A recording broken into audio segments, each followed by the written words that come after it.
Hello friends, welcome back to our channel Geologica. We are here dealing with the sedimentary petrology MCQs from the book Shakil Ahmed. So here we have discussed in the last video about the 17 questions. Now here is the 18th one, and it is asking that the analysis of sediments in a sedimentary rock indicates. So this analysis indicates about the province, about the depositional environment, and about the tectonics of the depositional site. So we get the information about all of these three, and hence fourth option will be our right answer. Then question number 19th one is, which of the following group of sedimentary rocks represent the correct order of decreasing abundance? So as you know that sedimentary rocks are the most abundant when we talk about the earth's surface, and out of the sedimentary rocks we have the most abundant as mud rock, then sandstone, and then limestone. So this is the sequence within the sedimentary rocks.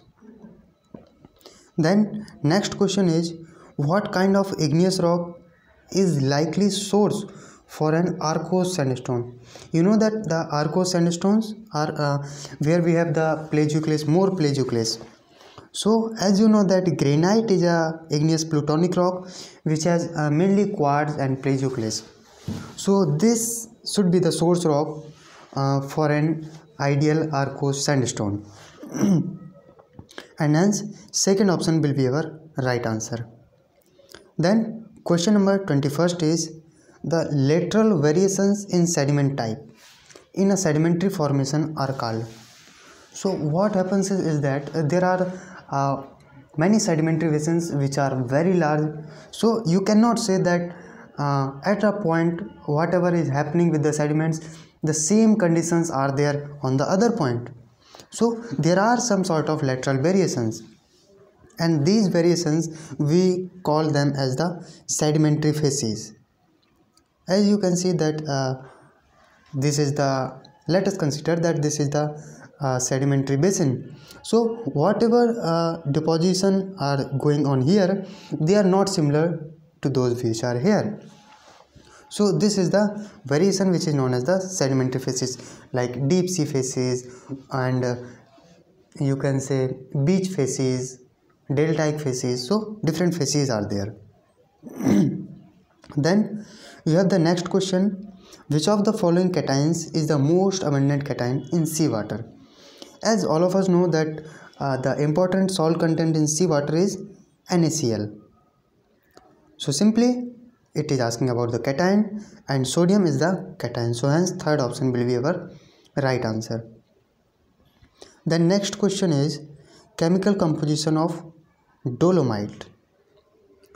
So you know that dolomite is formed when the calcium is substituted by the magnesium from the calcite. So you have the calcite which has the chemical composition CaCO3. But when let us consider the two molecules, so you have here Ca2 and CO2 of the CO3. Then one Ca when substituted by the magnesium, so it will become CaMgCO3. So this is known as your dolomite. If both of the calcium is substituted, then it will be known as the magnesite, calcite, magnetite, and in between of these two there is dolomite. So here second option will be our right answer. Then the questions are not visible enough for this page, so then whoever does the scanning mistake, so we are just leaving those questions and continuing with the question number 39. So it is asking about the rocks which containing more matrix than the clast. So there are some examples like orthoconglomerate, quartzite, conglomeratic mudstone, and the petromictic conglomerate. So as you know that quartzite is a metamorphic rock, so just leave this option. Then we have the three options: orthoconglomerate, petromictic conglomerate, and conglomeratic mudstone. So Orthoconglomerate is a rock which is clast dominated and there is very less matrix. And petromictic conglomerate is just a subdivision of orthoconglomerate.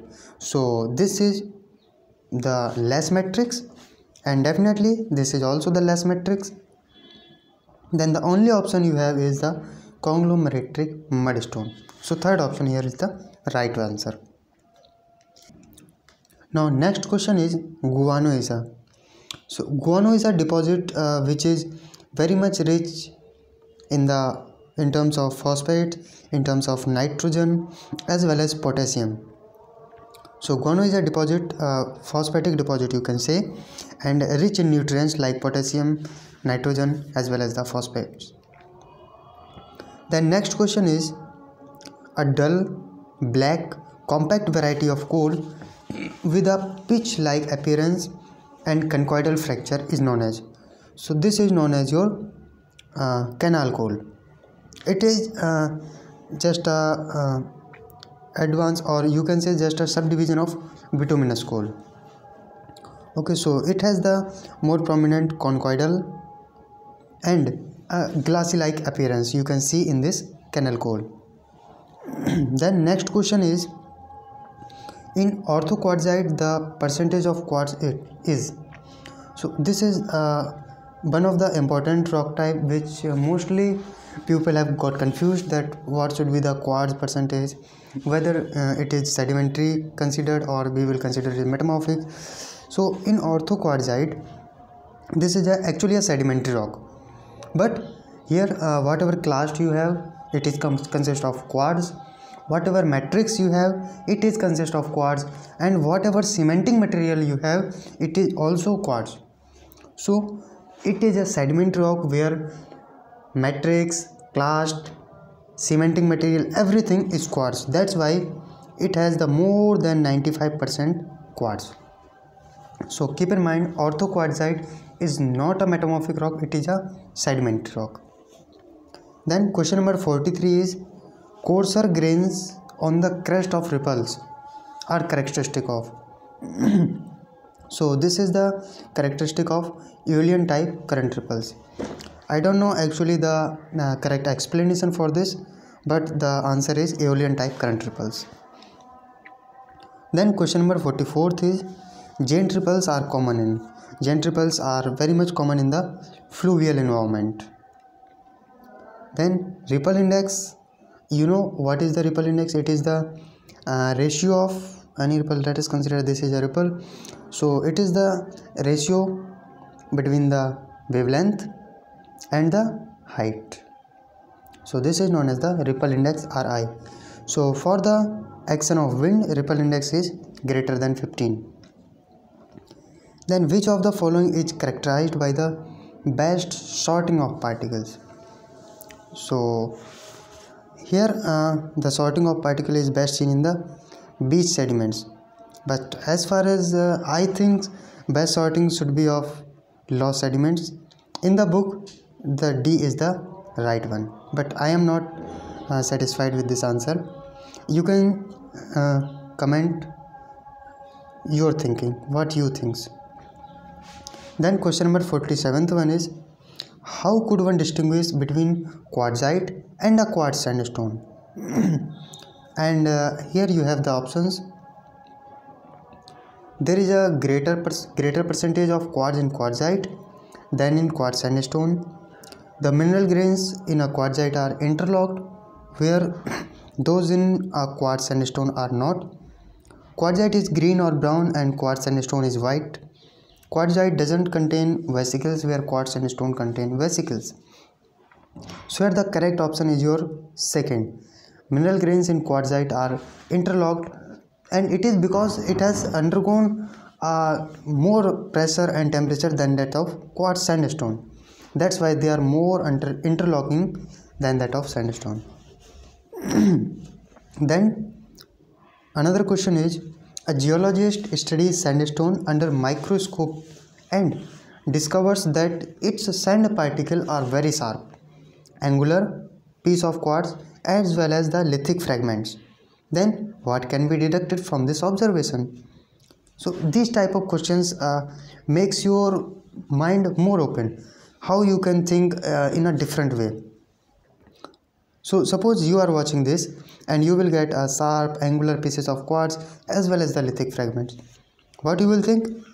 You will think that whether sand was tumbled vigorously in a stream, or the sand was subjected to very high pressure during diagenesis.